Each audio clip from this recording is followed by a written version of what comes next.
सीमांचल की धरती को, कटिहार बारसोई की धरती को, बलरामपुर की धरती को मैं प्रणाम करता हूं, यहाँ की आवाम को सलाम करता हूं और आपसे आग्रह करता हूं कि ये जो एक सवाल या निशान उठाया जाता है हम लोगों पे कि आप कहे जाते हैं कि मुसलमानों की पार्टी, बेशक ये पार्टी का पिलर मजबूत करने के लिए हमारा एक एक मुसलमान खड़ा रहता है, लेकिन पिलर के ऊपर जो छत ढलता है वो सभी समाज के लोगों का ढलता है। तो ये साबित करने का वक्त है कि 65% आबादी आपकी है और अगर जो पूरे बिहार में गुलामी की जंजीरों को तोड़ रहे हैं या तोड़ेंगे, इसका सबूत अगर देना है तो बलरामपुर की धरती को देना पड़ेगा।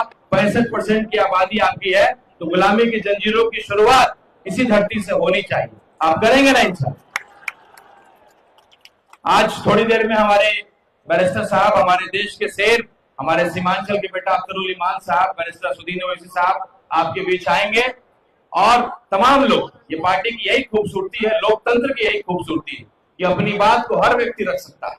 हर आदमी, कोई अपने नेता का आई लव बोलता है, कोई मोहम्मद का बोलता है, अपनी अपनी बात रखता है, लेकिन सबसे बड़ी बात है कि अनुशासन में रहते हुए कोई भी बात, चूंकि हम लोग सब लोग AIMIM के सिपाही, AIMIM अगर कह दे कि भाई हमको पानी पिलाना है कार्यकर्ताओं को, हमारे प्रदेश अध्यक्ष अक्सर कहते हैं कि भाई मैं भले 4 बार का विधायक हूं, लेकिन बैरिस्टर साहब अगर कह दे कि तुम्हारी जिम्मेदारी है कि सभी जूतों को व्यवस्थित करना है, टिकट और चुनाव तुमको नहीं लड़ना है, तो वो उनको कबूल होगा। तो ये हमारे आदर्श, हमारे प्रदेश अध्यक्ष की बात है। तो अपनी बातों को बेशक आप रखें, लेकिन अनुशासन में रहते हुए अपनी बात को रखेंगे तो बढ़िया तरीके से आपकी बात को सुनने वाला सुनेगा और आपकी तारीफ भी करेगा। और एक छोटे से शेर के साथ अपनी बात को खत्म करता हूं।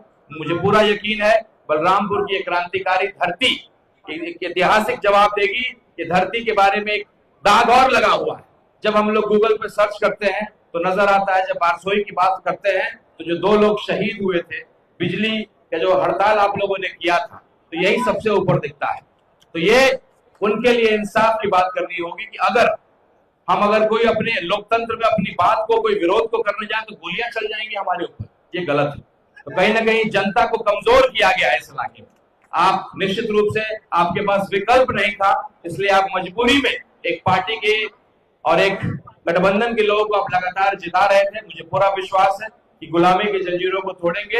एक छोटे से शेर से अपनी बात को खत्म करता हूं कि मैं शून्य पे सवार हूं, मैं शून्य पे सवार हूं, बेअदब समय खुमार हूं, मैं शून्य पे सवार हूं, बेअदब समय खुमार हूं, अब मुश्किलों से क्या डरूं, मैं खुद कहर हजार हूं। बहुत बहुत शुक्रिया। बहुत बहुत शुक्रिया। ये चंपारण का शेर